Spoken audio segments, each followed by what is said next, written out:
നമുക്കിന്ന് തോട്ടിയൊക്കെ എടുത്ത് ചക്ക പറിക്കാൻ പോയാലോ? കുറച്ച് താഴോട്ട് ഇറങ്ങിപ്പോകണം. റബ്ബർ പാലും എടുക്കണം.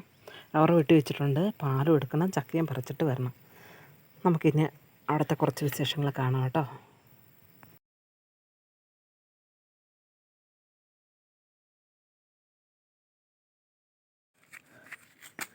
ഞങ്ങൾക്ക് 2 ചക്കയും കിട്ടി.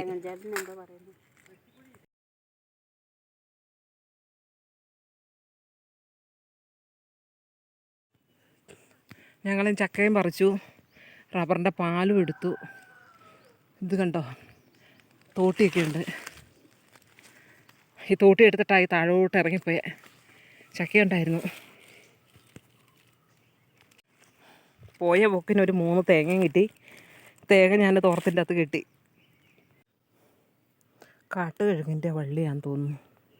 കാട്ടിലൊക്കെ ഇഷ്ടം പോലെ ഉണ്ട് കാട്ടുകിഴങ്ങും കാട്ടുകാച്ചിലൊക്കെ ആയിട്ട്.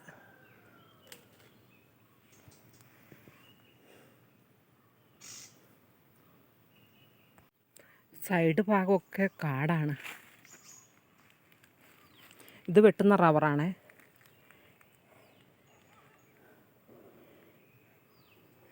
ഇന്നത്തെ എൻ്റെ പണി ഇവിടെയാണ്.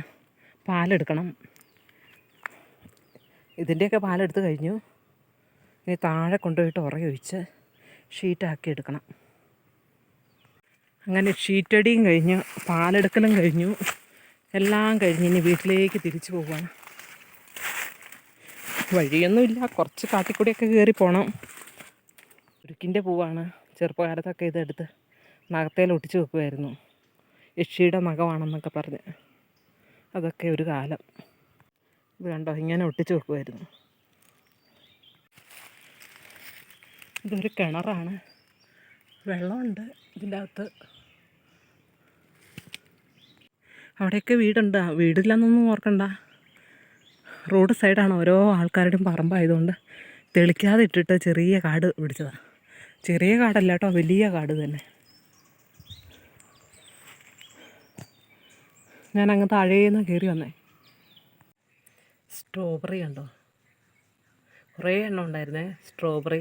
ഇത് ഞാൻ നട്ടു പിടിപ്പിച്ച സ്ട്രോബെറി കണ്ടോ. കുറേ കായ്കളൊക്കെ ഉണ്ടായിരുന്നു കേട്ടോ, കുറേ കിട്ടിയായിരുന്നു. ഇതിപ്പം കുറച്ചേ ഉള്ളൂ. ഇതാ ഇവിടെയുണ്ട് കുറച്ച്. കുറേ ഉണ്ടായിരുന്നു. കുറേ തൈകളൊക്കെ ചീഞ്ഞു പോയി. ഇപ്പം 2-3 കൂടിൻ്റെ അകത്തേ ഉള്ളൂ. പഴുത്തില്ല ശരിക്കും. ഞാൻ കണ്ടപ്പോൾ ഇങ്ങനെ പറിച്ചെടുത്തതാണ്. മാങ്ങ കുറേ ഉണ്ടായിരുന്നേ, എല്ലാം പഴുത്തു പോയി.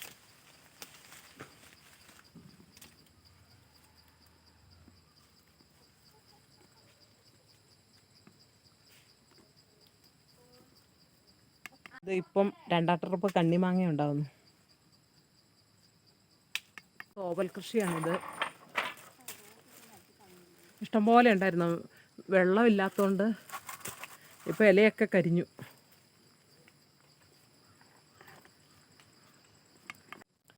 6 വയസ്സായ 2 കോഴികളെ കണ്ടോ.